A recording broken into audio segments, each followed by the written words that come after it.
Broncos are so much more likely to finish last in the AFC West than finish first. The Chargers are better than them. I know the Chiefs are better than them. I think the Raiders can pop. I see no outcome whatsoever where the Broncos finish first.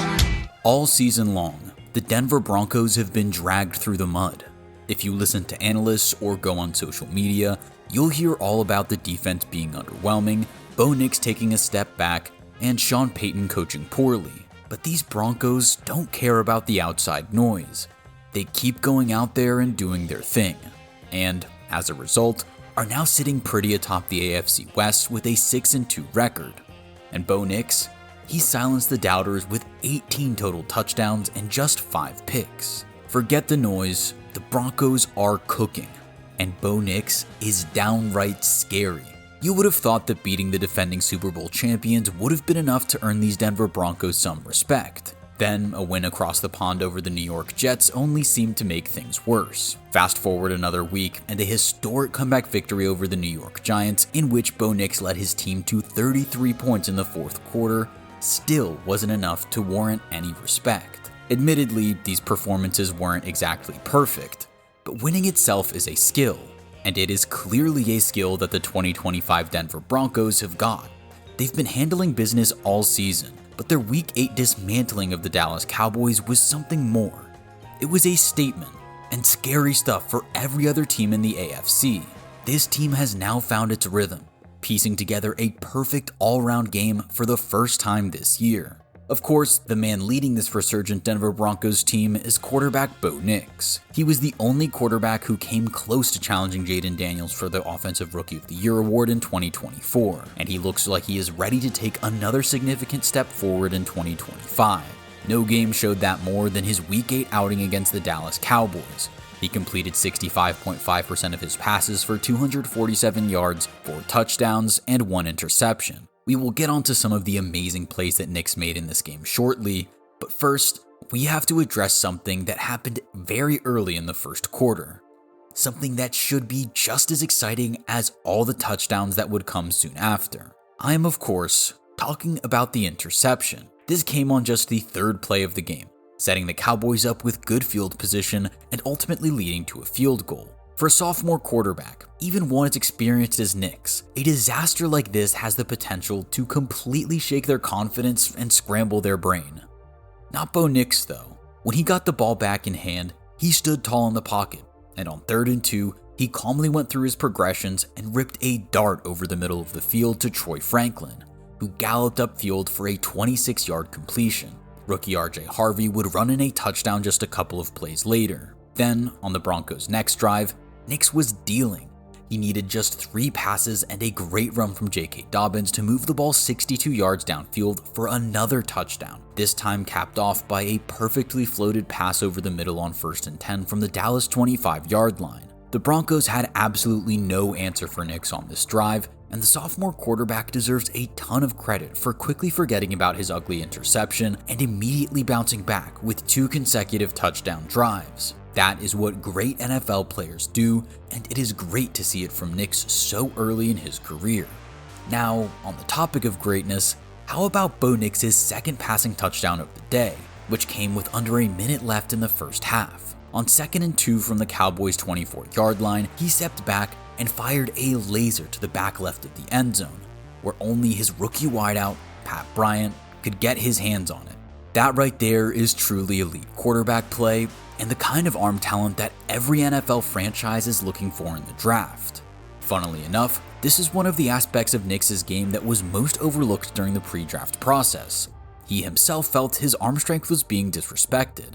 Like, what's something about you feel like you don't quite get enough credit in this area? Arm strength and pushing the ball down the field. I think it's just, I don't know. I don't understand how it keeps coming up, but it doesn't matter. It really doesn't. If there's one thing we can take away from this video, it can be that the national media doesn't always get their analysis right.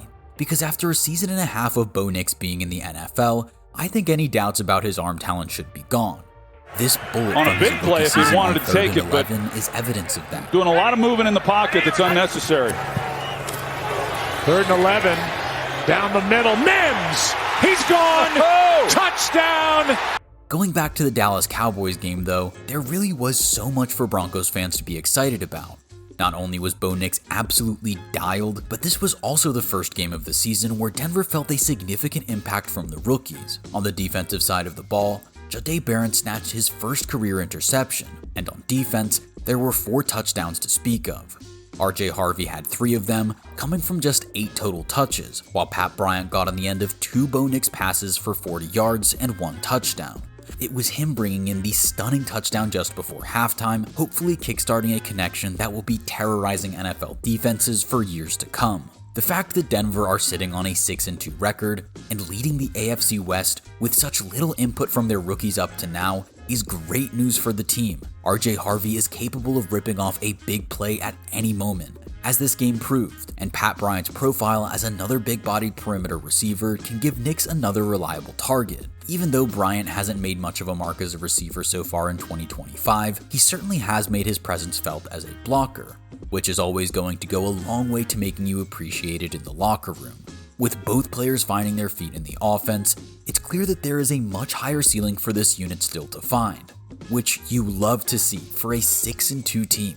The more weapons that Bo has, the better, because he's proving that he's capable of getting the job done. Demolishing the Dallas Cowboys is one thing, but what he did 1 week earlier in the 4th quarter of Week 7 against the New York Giants was something else. Admittedly, the first 3 quarters of the game were very messy from the sophomore quarterback.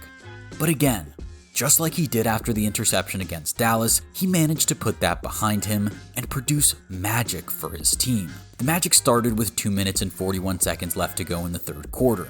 Nix's Broncos were trailing 19 points to 0, and from that moment onwards, he was absolutely perfect. The Broncos' next 5 drives went touchdown, touchdown, touchdown, touchdown, field goal. On top of that, Nix completed 2 two-point conversions, which contributed to the insane total of 33 points scored in the 4th quarter alone. Denver needed to be essentially perfect throughout the entire 4th quarter. Nix essentially led this team on 2 game-winning drives inside the same game. With under 3 minutes remaining, he took his team 68 yards downfield to score the go-ahead touchdown with 1:51 left on the clock. Then, when Jackson Dart somehow replied with a touchdown drive of his own, with some help from the refs, Nix had to put his Superman cape back on again. This time, he had 33 seconds to move the ball into field goal range, which he did with ease, completing passes of 29 and 22 yards to set up the game-winning 39-yard field goal. It may have taken Nix some time to get going in the game, but when he did, he was legitimately unstoppable. In total, in the 4th quarter, Nix completed 64% of his passes for 174 yards, 2 touchdowns, and 0 interceptions. On top of that, he added 46 yards and 2 more touchdowns on the ground, taking his total tally to 220 yards and 4 total touchdowns. When you add in the fact that he also completed those 2 two-point conversions, one with his arm and one with his legs, you get what can only be described as a one-man wrecking crew, making up for a messy first 3 quarters and producing the most dramatic of comeback wins. The ability to perform in the most high-pressure moments is a trait that every NFL quarterback needs if they want to be successful.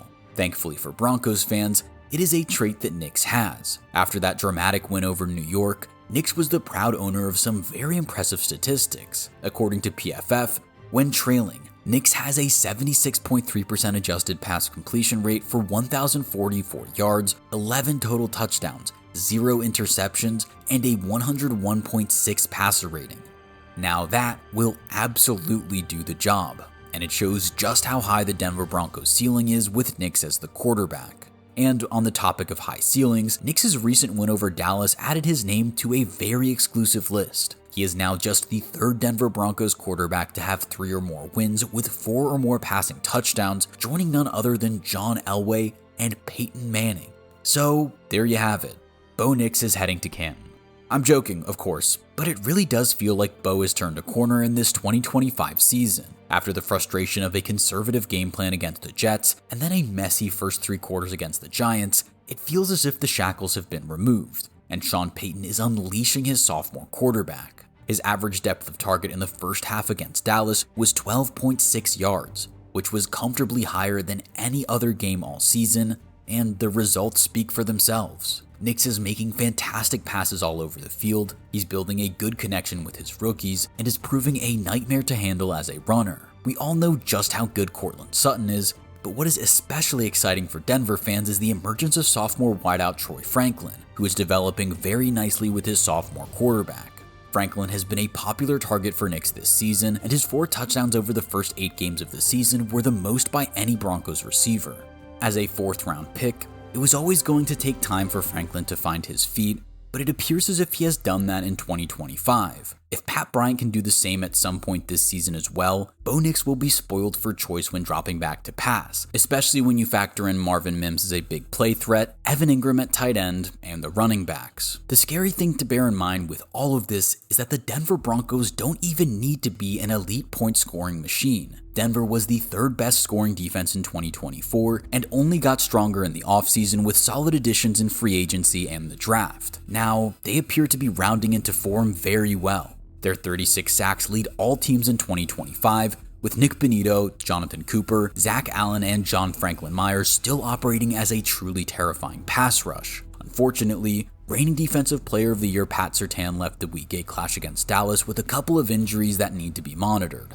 But on the whole, this was a very impressive outing for the Denver defense. Entering the game, Dak Prescott was viewed as a front-running MVP contender, and the Cowboys as a whole were one of the league's most prolific offenses. Between Javonte Williams, George Pickens, CeeDee Lamb, and of course Dak Prescott, there were informed players all over the place. But the Cowboys starters only managed to put up 17 points against this Denver defense before backup Joe Milton nabbed another score in garbage time. Prescott's MVP bid took a hit, with him managing just 188 yards, 0 touchdowns, and 2 interceptions on the day, reminding everyone just how good this Broncos defense is. All in all, when you factor in how dangerous this unleashed version of Bo Nix is looking, the untapped potential still waiting to emerge in the offense, and an elite defense that is rounding into form, it has to be said that these Denver Broncos are looking very ominous in the AFC. The question is, how far can Bo take them?